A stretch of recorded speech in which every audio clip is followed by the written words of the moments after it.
আসলাম আমাদের কম্পিউটার স্ক্রিনে। এখন আপনি জিমেল যে অ্যাকাউন্ট করবেন সেই অ্যাকাউন্ট করার জন্য প্রথমেই আপনাকে যে কোনো একটা ব্রাউজার ওপেন করে নিতে হবে। ব্রাউজারে গিয়ে লিখবেন gmail.com, লিখে এন্টার করলে দেখবেন জিমেলের একটি ফিচার পেজ চলে আসছে।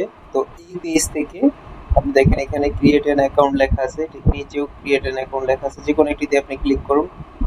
ক্লিক করার পরে এখানে আপনাকে ইনফরমেশন দিতে হবে, ফার্স্ট নেম, লাস্ট নেম, তারপরে আপনার মেইল আইডিটা কিরকম চাচ্ছেন, তারপর হচ্ছে কি আপনাকে পাসওয়ার্ড দিতে হবে এবং সেম পাসওয়ার্ড দিয়ে কনফার্মেশন করে নেক্সট এ ক্লিক করতে হবে। তো আমরা এই প্রসেসটা কমপ্লিট করি।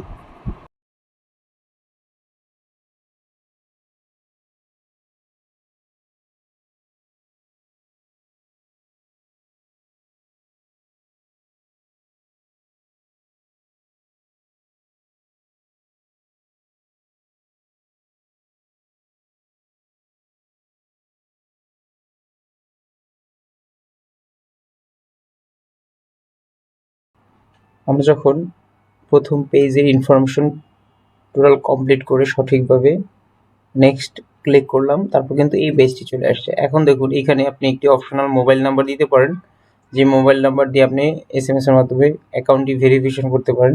আপনি চাইলে একটি রিকভারি মেইল আইডি দিতে পারেন, আপনার প্রিভিয়াস কোনো মেইল আইডি, সেটা আপনি এখানে অ্যাড করতে পারেন। এরপর হচ্ছে কি আপনার বার্থ অফ ডেট দিতেন,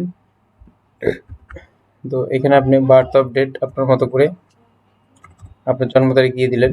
এরপর হচ্ছে গিয়া আপনি জেন্ডার চুজ করলেন। জেন্ডার চুজ করার পরে আপনি কি করলেন, নেক্সট ক্লিক করলেন। এরপর এখানে কিছু টার্মস এন্ড কন্ডিশন আছে জিমেইলের, তো আমরা সেই টার্মস এন্ড কন্ডিশনগুলো এত কিছু হাবিজাবি পড়ার সময় নেই, তো আমরা এখানে এগ্রিতে ক্লিক করব। এগ্রিতে ক্লিক করলে ঠিক একটু ওয়েট করলেই দেখবেন যে আপনার অ্যাকাউন্টটি কিন্তু ক্রিয়েট হয়ে গেছে। তো এইভাবে চাইলে আপনি আপনার জিমেল আইডি খুব অল্প সময়ে কিন্তু সহজেই ক্রিয়েট করে নিতে পারেন। দেখুন আমাদের জিমেল আইডিটি কিন্তু কমপ্লিট হয়ে গেছে।